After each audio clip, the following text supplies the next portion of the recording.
नमस्कार। रेडियो मंथन 91.6 एफएम का जो कार्यक्रम फाइनेंशियल लिटरेसी को लेके हम लोग आपके पास पहुंचा रहे हैं, आज एक नया एपिसोड और नए एपिसोड में स्वागत करते हैं आज के एक्सपर्ट को। सर नमस्कार। नमस्कार सर। तो जैसे हम पिछले एपिसोड्स में बात कर चुके हैं, इनकम क्या होता है, एक्सपेंडिचर क्या होता है, वो सब के बारे में, तो आज किस बारे में बात करेंगे सर? सर देखिए, हमारा उद्देश्य है लोगों को थोड़ी जानकारी देना जी। तो उसके विषय से देखें जाए तो एक इंश्योरेंस एक ऐसी इंडस्ट्री है जिसमें बहुत सारे मिथ्स होते हैं। ओके। तो उसकी अगर हम एक उसके ऊपर भी एक हम श्रृंखला को आज शुरू करेंगे। तो जनरली इंश्योरेंस के ऊपर हम बात करेंगे, एक प्रोडक्ट या एक प्लान के ऊपर हम बात करेंगे। तो आज के कार्यक्रम में हम इंश्योरेंस के बारे में बात करेंगे। तो पहले जानते हैं कि इंश्योरेंस होता क्या है। सर इंश्योरेंस आप समझिए कि एक तरह की छतरी है। जी। राइट जी। जो कि आप अपने साथ रखते हैं। उसका वजन होता है। ओके। आप उसे ढोकर लेकर जाते हैं और वक्त आने पर वो काम आता है। अच्छा, मतलब बारिश जब हो गई तो धूप ज्यादा हो गई तो आप उस छतरी का इस्तेमाल कर सकते हैं। जी। इस तरह से आप अगर अपन समझें तो insurance is a coverage. Okay.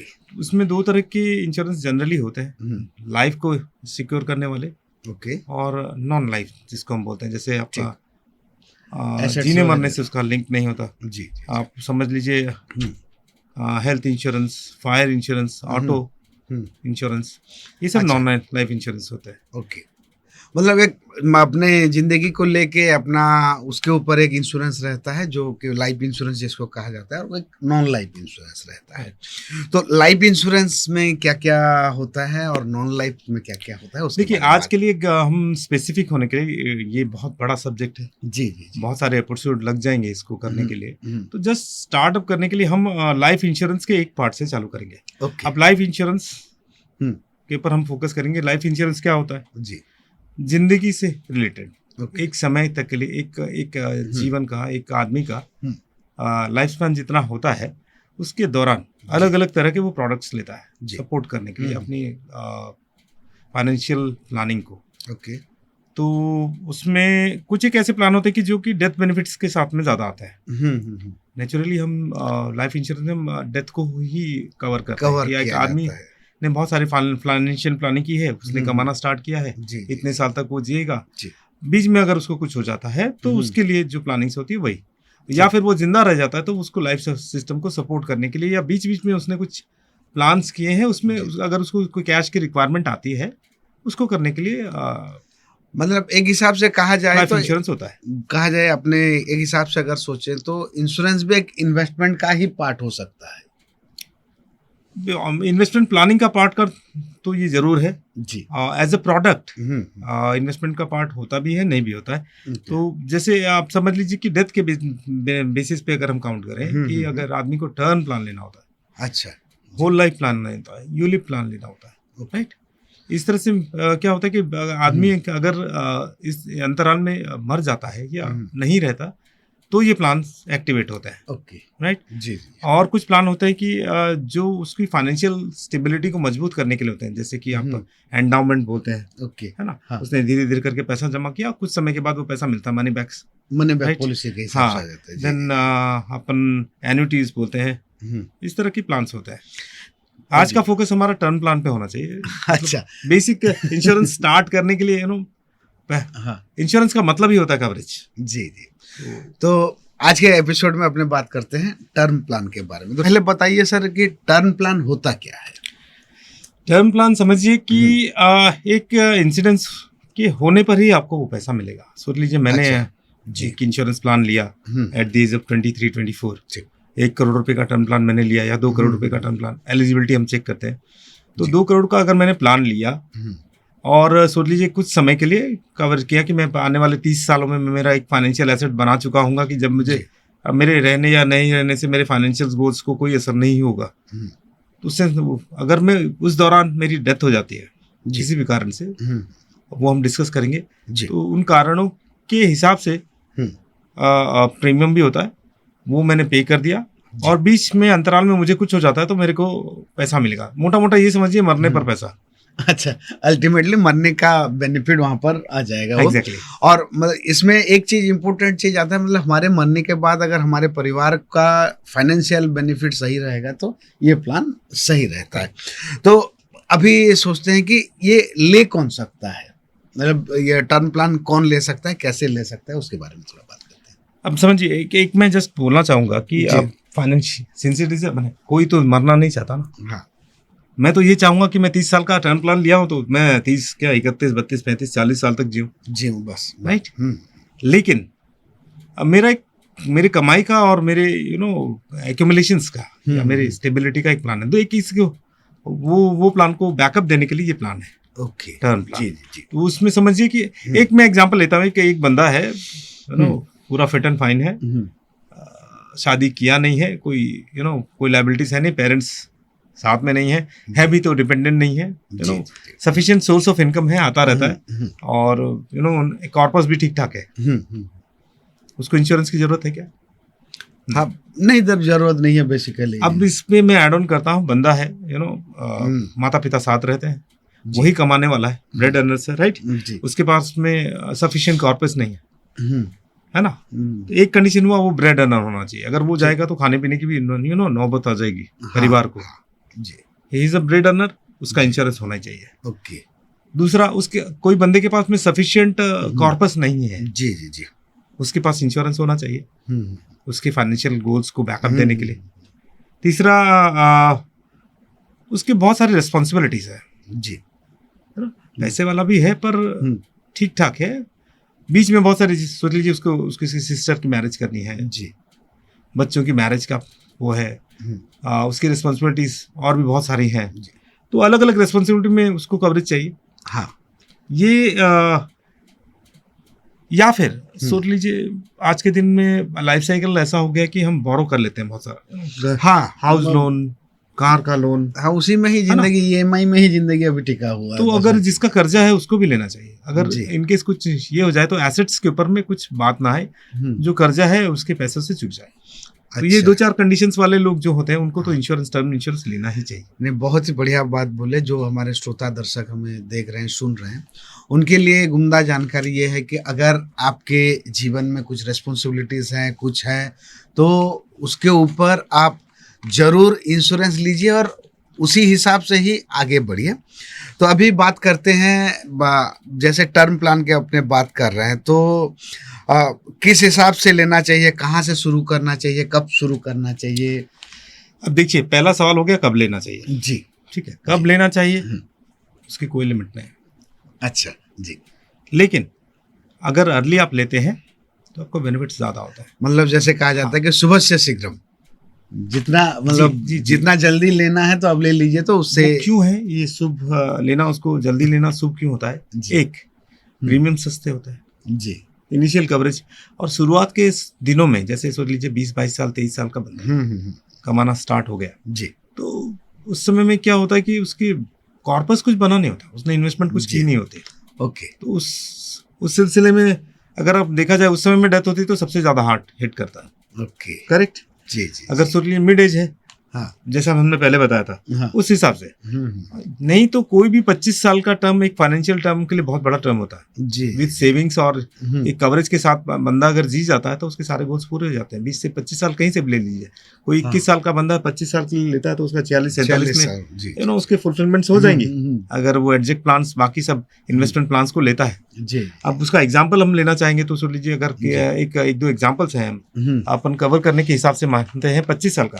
अब ये 31 साल का बंदा है, 20 साल हुआ एक, हाँ, उसके बाद हो सकता है कि इंश्योरेंस लेना है, उसने 25 साल का इंश्योरेंस ले लिया, 56 साल की एज में वो 56 साल की एज तक वो एक बड़ा कॉर्पस बना लेगा जी, ये इसको कॉन्फिडेंस है।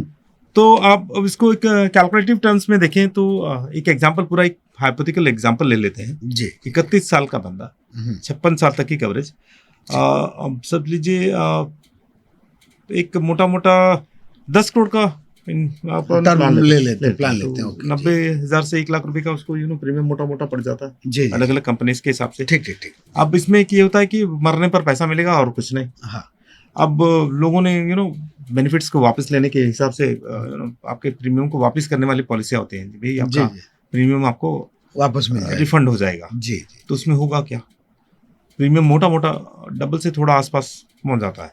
अब जी। ये सोच लीजिए 1.75 से 2 लाख रुपए का इसका प्लान हो जाएगा, अच्छा, ओके। राइट। हाँ। तो अब इसको ये समझते हैं कि उसको बाद में 1.75 या 2 लाख के हिसाब से हाँ पहले उसको देना होता ठीक। मैंने सारे प्लान्स में मोटा मोटा 25 लाख रुपया, 24-25 लाख रुपया, है ना, जी। 90 से 1 लाख रुपए के बीच के हिसाब से 23, 24, 25 तक मैक्सिमम, हाँ मतलब एक सारे हिसाब- प्लान में 25 साल में, है ना, मैक्सिमम जी, 25 जी, लाख, उससे जी। थोड़ा सा कम।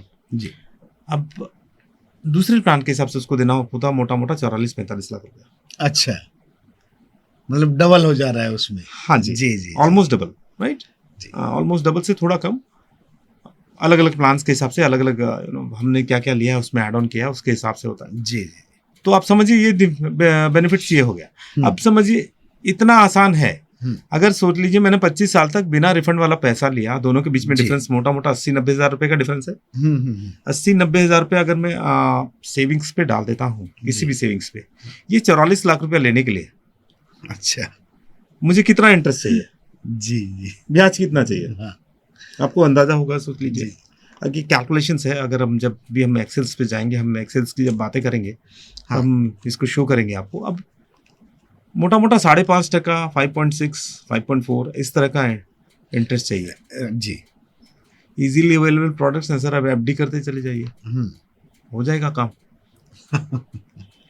वही अगर आप सोच लीजिए 8 से 9% या 10% वाले के कोई इंडेक्स फंड में या कुछ जगह में आप करेंगे, जहाँ पर 8 से 9-10% तक आपको मैंने इन रिटर्न्स बन जाते हैं, तो ये 44 की जगह आप 1 करोड़ के आसपास भी पहुंच सकते हैं। जी।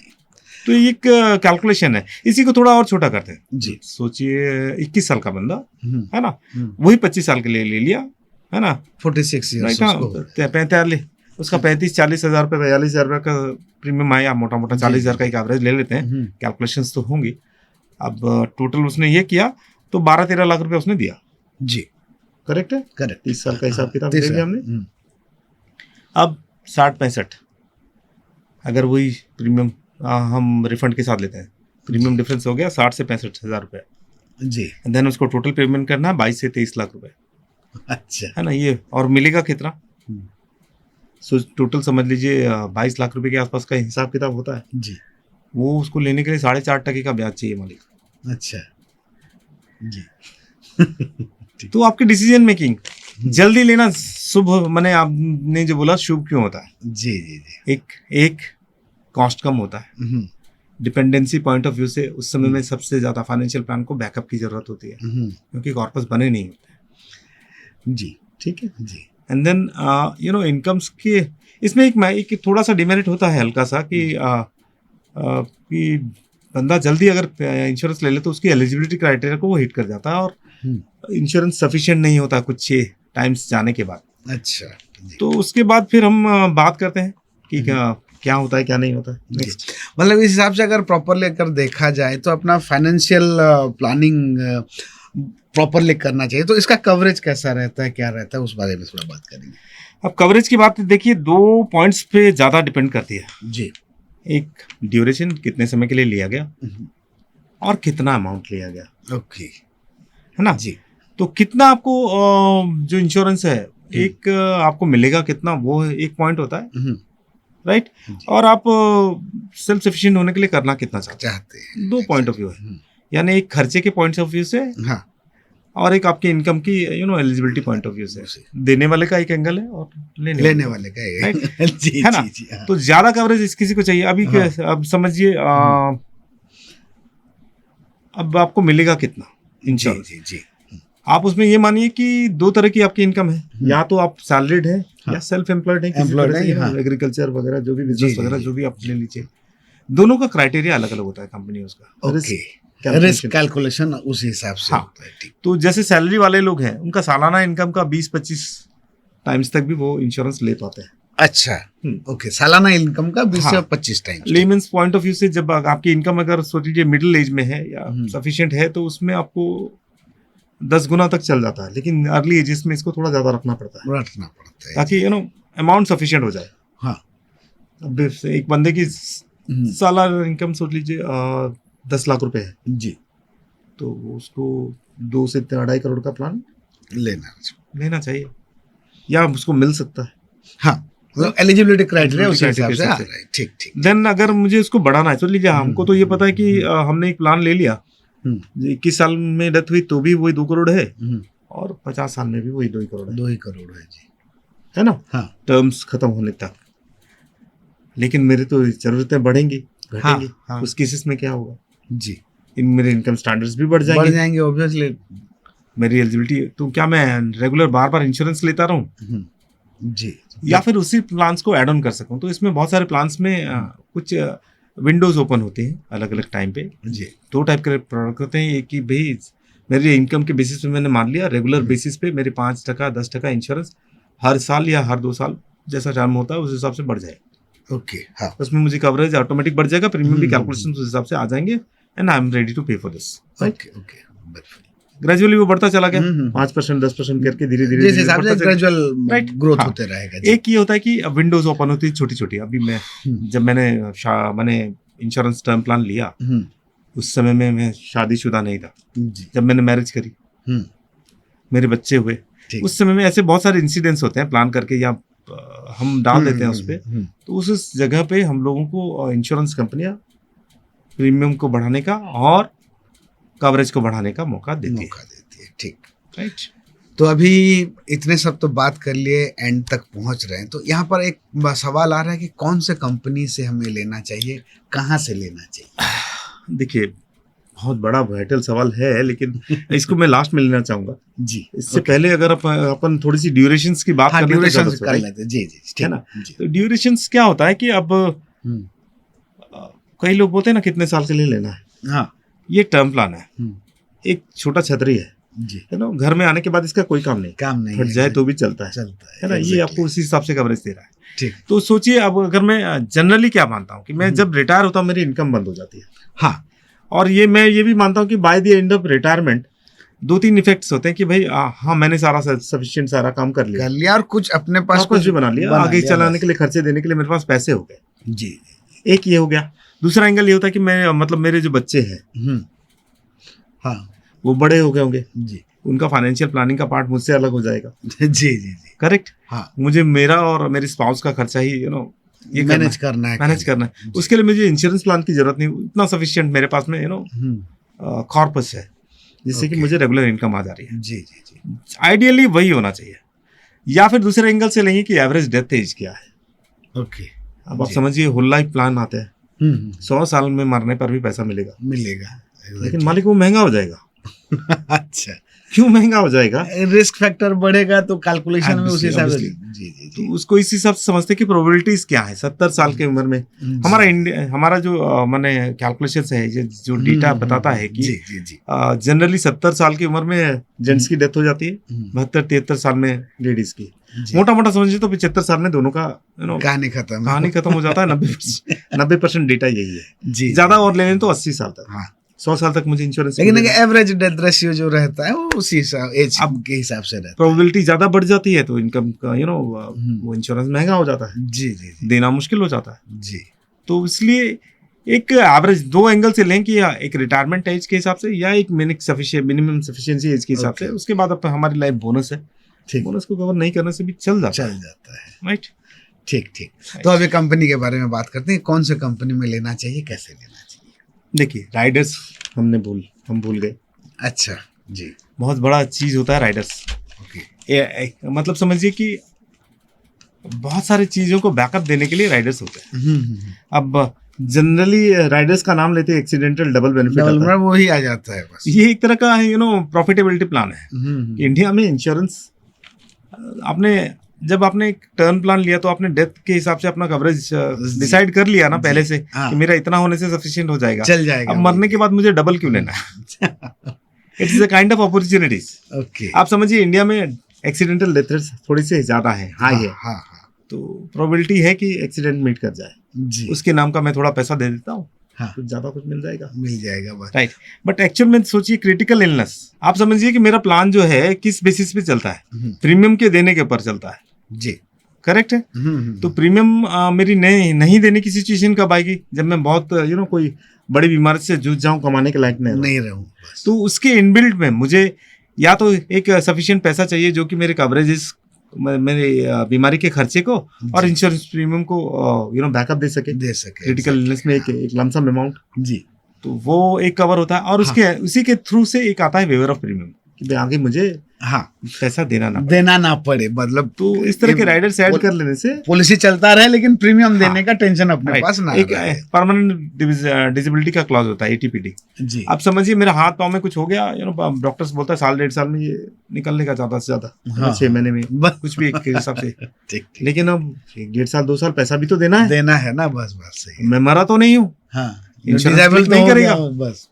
तो मुझे उस हिसाब से प्लान करना लेना है चाहिए। अब कंपनियों की बात कर रहे हैं जी। कंपनियों की बात जब हम करते हैं तो रेशियोस आते हैं, बहुत सारे रेशियोस को हम कंसिडर करते हैं। एक कंपनी मैंने ली, उसमें 3-4 रेशियोस कंसिडर होते हैं। बेसिकली हम 3 करेंगे जी। जैसे एक CSR होता है, ओके राइट, क्लेम सेटलमेंट। हाँ, वो सबसे इम्पोर्टेंट चीज है, क्लेम सेटलमेंट। हर कोई इसको देता है लेकिन वो एक अकेला फैक्टर नहीं होता। वो ये बताता है कि अगर कंपनी के पास में एक अंतराल में साल भर में जी, अगर 100 क्लेम आए तो उसमें से उसने कितने क्लेम्स क्लियर किए और नंबर ऑफ क्लेम अमाउंट्स का उससे लेन देन नहीं होता। हाँ, नंबर ऑफ क्लेम, क्योंकि अमाउंट तो कुछ भी हो सकता है बट क्लेम्स आए और वो अगर सेटल हो गए तो दैट इज इम्पोर्टेंट। हमने अमाउंट की बात की, दूसरा रेशियो आता है ओके, अमाउंट सेटलमेंट रेशियो। अच्छा, कितना अमाउंट? राइट। अब सोचिए कंपनी ने बड़े बड़े प्रीमियम्स को सेटल किया जी जी, ठीक, छोटे वालों क्लेम्स को सेटल किया जी, छोटे वालों को नेगलेक्ट किया। तो ASR बड़ा हो मैंने परसेंटेज अच्छा होगा, CSR खराब होगा जी जी। CSR बहुत अच्छा है, ASR खराब है, मतलब क्या हुआ? छोटे छोटे प्लान तो पैसे तो हमने दे दिए लेकिन बड़ा जो है बड़े लोगों को हमने नहीं दिए। अच्छा, राइट, क्योंकि टर्म प्लान में सीधा या तो एक्सेप्टेंस होता है या रिजेक्शन होता है, पार्शियल नहीं होता। हाँ, अब किसी बंदे को पैसा मिलेगा तो उसका जो सम एश्योर्ड है वो टोटल अमाउंट मिलेगा, नहीं तो नहीं मिलेगा बस। तो इधर और दूसरा बीच में और कुछ नहीं है जी। अब इसमें एक सॉल्वेंसी कंपनी का बैकअप के हिसाब से, मतलब जैसे बड़ी कंपनी जो चूज करते हैं, ज्यादा सफिशिएंट कैश वाले कंपनी को यूज करते हैं, वो होता है सॉल्वेंसी रेशियो जी। आप समझिए नॉर्मली तो जो क्लेम्स आते हैं उसके हिसाब से हमने दोनों रेशियो चला रखे हैं। कभी कभी जैसे कोविड आया, हाँ, ज्यादा कुछ बड़ी इंसिडेंस हो गया, अर्थक्वेक आ गया, कुछ नेचुरल, कुछ डिजास्टर हो गया, कुछ भी, हाँ बस। तो उस वजह से अचानक से क्लेम्स बढ़ गए। हाँ, उसको मेंटेन करने के लिए जो रेशियो है कंपनी के पास में, सेल्फ सफिशिएंसी, जिसको इंसॉल्वेंसी बोलते हैं, वो कैसा है वो भी हमको कंसिडर करना चाहिए। और या फिर जनरली हम देखा जाए तो it is a tightly monitored industry. Okay, तो इंश्योरेंस IRDAI के अंडर से बहुत टाइटली मॉनिटर किया जाता है जी। तो ऐसा नहीं है कि मैंने एक कंपनी का प्लान लिया तो अचानक से बंद हो जाएगा। उसका पूरा प्रोसेस है, वो किसी और को ट्रांसफर होगा, शिफ्टिंग होगा, रीइंश्योरेंस होगा, बहुत सारी चीजें होंगी। IRDAI का जो गाइडेंस है, लेकिन फिर भी हम ये सब चीजें देख करके जनरली हम क्या करेंगे, किसी कंपनी से लीजिए जो कि बहुत लंबा टाइम के लिए आपके साथ में रहे, बड़ा नाम हो, कैश सफिशिएंसी ठीक ठाक रहे, देन उसका बिजनेस सर्विसिंग एरिया, जो क्लाइंट सर्विसिंग एरिया होता है, वो अच्छा रहे, मतलब ग्रास रूट लेवल में भी उसका सही हो। ऐसा नहीं कि आज हम यहाँ पॉलिसी ले और मुंबई जाके उसको रिडीम करना पड़े, तो वो ऑनलाइन फैसिलिटीज, वो सब रहना चाहिए। आपने जो मैंने कॉल्स रेज की, उसका टाइमिंग कितना लिया उसने, ये सब चीजें होती हैं। टर्न अराउंड टाइम जो है वो सही होना चाहिए। एग्जैक्टली, तो वो सब चीजें जिन कंपनियों की ठीक होती हैं, उस पे अपन जा सकते हैं जी। बहुत ही सुंदर। आज के कार्यक्रम में मोटा मोटी टर्म इंश्योरेंस के बारे में हमने बात लगाया। हमारे जो दर्शक हैं, श्रोता हैं, मिनिमम बेस नॉलेज तो उनको आ ही गया होगा कि टर्म इंश्योरेंस कहाँ से लेना है, कैसे लेना है और कितना लेना है। आनंद जी हमारे कार्यक्रम में आए, हमारे साथ बात किए, इसलिए आपको बहुत बहुत धन्यवाद। नमस्कार।